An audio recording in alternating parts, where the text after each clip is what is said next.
Hi மக்களே, இன்றைக்கான recipe என்னென்னு பார்த்தீங்கன்னா ராகி லட்டுங்க. அதாவது அந்த காலத்து சிமிலி உருண்டையில் இப்போ ராகி பால்னு நம்ம ஸ்டைலிஷாக சொல்லிக்கலாங்க. ஸோ பாருங்களேன், எவ்வளோ பிடிக்கும் போதே எவ்வளோ அருமையாக இருக்குது, ஜூஸியாக இருக்குது. ஸோ இதை நீங்கள் செஞ்சு ட்ரை பண்ணி பாருங்கள், எப்படின்னு நான் சொல்லித்தரேன். அருமையாக இருக்குது பார்த்தீங்களா? இதுக்கான செய்முறையை பார்த்துடலாமா? நாங்கள்லாம் இதை ரொம்ப விரும்பி சாப்பிடுவோம் சின்ன வயசில், எங்கள் ஸ்கூல் டேஸ்லலாம். இப்போ இருக்கிறவங்களுக்கு இதை ப்ரௌனின்னு சொல்லி வேணால் கொடுக்கலாம். ப்ரௌனின்னு சொன்னிங்கன்னா அருமையாக சாப்பிட்ருவாங்க. ஆக்சுவலாக ப்ரௌனியை விட ஈஸி செய்கிறது, அதை விட ஹெல்த்திங்க. ரொம்ப ரொம்ப ரொம்ப ஹெல்த்தியான இந்த லட்டுவை சின்ன வயசுலேருந்தே உங்கள் குழந்தைங்களுக்கு நீங்கள் பழக்கிட்டிங்கன்னா அவங்களும் ஆட்டோமேட்டிக்காக விரும்பி சாப்பிட்ருவாங்க. பிடிக்காதுன்னு சொல்லி நமக்கு ஹெல்த்தியான ரெசிபீஸ் எல்லாம் நம்மளே ஒதுக்கிட்டு வர்றது நல்லதில்லை இல்லையா? ஸோ எப்படின்னு பார்த்துருவோம் வாங்க. இந்த மாதிரி அழகாக வேணுன்ற அளவுக்கு அளவாக செஞ்சுட்டு அப்பப்போ பயன்படுத்திக்கோங்க. ஸ்டோர் பண்ணி சாப்பிட்ணுன்றதை விட எப்போயாச்சும் டைம் கிடைக்கிறப்போ மாதத்தில் ஒரு தடவை 2 தடவை செஞ்சு கொடுத்தாலே போதுமானதாக இருக்கும். 2 கலப்பு அளவுக்கு ராகி எடுத்து நல்லா ஒரு 10 நிமிஷம் வறுத்து எடுத்துக்கோங்க. லைட்டாக கலர்லாம் சேஞ்ச் ஆகிட்டு அப்படியே ஒரு மனம் வரும், மாவு வறுபடுற மனம். அந்த வரும்போது 10 நிமிஷம் போதும், கரெக்டாக இருக்கும். எடுத்துகிட்டு இந்த கேப்பில் சுடுதண்ணியும் கொஞ்சம் காய்ச்சி வச்சுக்கோங்க. சுடுதண்ணியில் இந்த மாவை லைட்டாக சுடுதண்ணி ஊற்றி இப்படியே கிளறி கொடுங்க. ஃபஸ்ட்டு கரண்டியில் கிளறி கொடுங்க, ஏன்னா மாவும் சூடாக இருக்கும், தண்ணியும் சூடாக இருக்கும். லைட்டாக ஆறுனதுக்கப்புறமா மறுபடியும் தண்ணி தெளித்து இந்த லைட்டாக அப்படி கிளறி கொடுத்துக்கிட்டே பிணைஞ்சி விட்டுக்கிட்டே வந்தீங்கன்னா மாவு உதிரியாகவும் இருக்கும், தண்ணியும் கலந்துருக்கணுங்க. ஸோ இந்த மாதிரி புட்டு பதத்துக்கு வந்துருச்சா? இப்போ நம்ம புட்டு அவிக்கிற தட்டில் துணியை விரித்து லைட்டாக ஈரப்படுத்திக்கோங்க. துணி ரொம்ப சொத ஈரம் இருக்கக்கூடாது.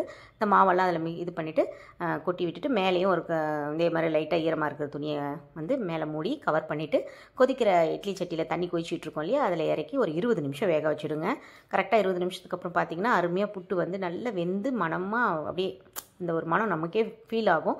சூப்பராக வெந்து வந்துடுங்க. அதுக்கப்புறம் என்னென்னு பார்த்துட்டிங்கன்னா ஒரு 200 கிராம் அளவுக்கு வேர்க்கடலை எடுத்து நல்லா பொன்னிறமாக வறுத்து எடுத்துகிட்டு அதனுடைய தோலெல்லாம் ஆற வச்சுட்டு தோலெல்லாம் எடுத்துகிட்டு ஒரு மிக்சி ஜாருக்கு கொடுத்து நல்லா பிடிச்சி எடுத்துக்கோங்க. ஸோ வெல்லம் ஒரு 250 கிராம் எடுத்துக்கோங்க, கரெக்டாக இருக்கும். ரொம்ப இனிப்பு தேவையில்லை, நல்லாயிருக்கும். இந்த மாவோட இனிப்பு இதெல்லாம் எடுத்து ஷூ பண்ணுறதுக்கு ரொம்ப நல்லாயிருக்கும். வெறும் இனிப்பே இருந்துச்சுன்னா வெறும் இனிப்பு மட்டும் சாப்பிட்ற மாதிரி இருக்கும். ஸோ இந்த மாதிரி ரெசிபீஸ்க்கெலாம் அளவாக இனிப்பு போட்டிங்கனாலே கரெக்டாக இருக்குங்க.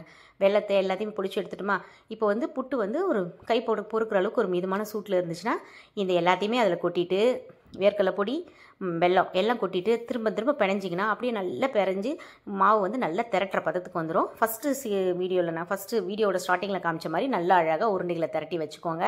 ஒரு 2 நாள் வச்சு யூஸ் பண்ணலாம். ஃப்ரிட்ஜில் வச்சிங்கன்னா ஒரு 3 நாள் யூஸ் பண்ணலாம், போதுங்க. அவ்வளோதான். அதுக்கு மேலே ரொம்ப லேட் பண்ணி சாப்பிட வேண்டாம். அப்பப்போ ஃப்ரெஷ்ஷாக செஞ்சு சாப்பிடுங்க. ஸோ ட்ரை பண்ணி பார்த்துட்டு எப்படி இருந்துச்சுன்னு கமெண்ட்ஸில் சொல்லுங்கள். இந்த சேனல் பிடிச்சிருந்தா சப்ஸ்கிரைப் பண்ணிக்கோங்க. இந்த வீடியோ பிடிச்சிருந்தா லைக் பண்ணுங்கள், உங்கள் ஃப்ரெண்ட்ஸுக்கும் ஷேர் பண்ணுங்கள். ஒரு பாரம்பரிய ரெசிபியை அடிக்கடி வீட்டில் ட்ரை பண்ணிங்க. நம்ம குழந்தைங்களுக்கும் சரி நமக்கும் சரி ஹெல்த்துக்கு ரொம்ப ரொம்ப நல்லது. ஸோ கேப்பியில் அளவில்லா பயன்கள் அவ்வளோ இருக்குது. ஸோ முடிஞ்ச அளவுக்கு எல்லா வடிவிலையும் இந்த மாதிரி ஸ்நாக்ஸ் ரெசிபியாவோ கூழாவோ கஞ்சியாவோ எப்படி வேணாலும் நம்ம கேழ்வரகை யூஸ் பண்ணுறது ரொம்பவே உடம்புக்கு நல்லதுங்க. ஸோ அவங்கவுங்களோட ஹெல்த்துக்கு ஏற்ற மாதிரி இதை மாற்றி டேஸ்ட்டுக்கு ஏற்ற மாதிரி இப்போ குழந்தைங்களுக்காக தான் இந்த மாதிரி ஸ்நாக்ஸ் ரெசிபி கொடுக்கலாம். வீட்டில் பெரியவங்க இருக்காங்க, டயபெட்டிஸ் பேஷண்ட்லாம் இருக்காங்கன்னா அப்படியே லைட்டாக ஒரு களி மாதிரி செஞ்சு கொடுக்கலாம். ஸோ நிறைய என்னுடைய இதில் ராகி கொழுக்கட்டை, நம்ம சேனலில் ராகி கொழுக்கட்டை, ராகி களி, ஸோ இந்த மாதிரி ரெசிபிஸ்லாம் இருக்குது, செக் பண்ணி பாருங்கள். இன்னொரு நல்ல வீடியோவில் பார்க்கலாம்.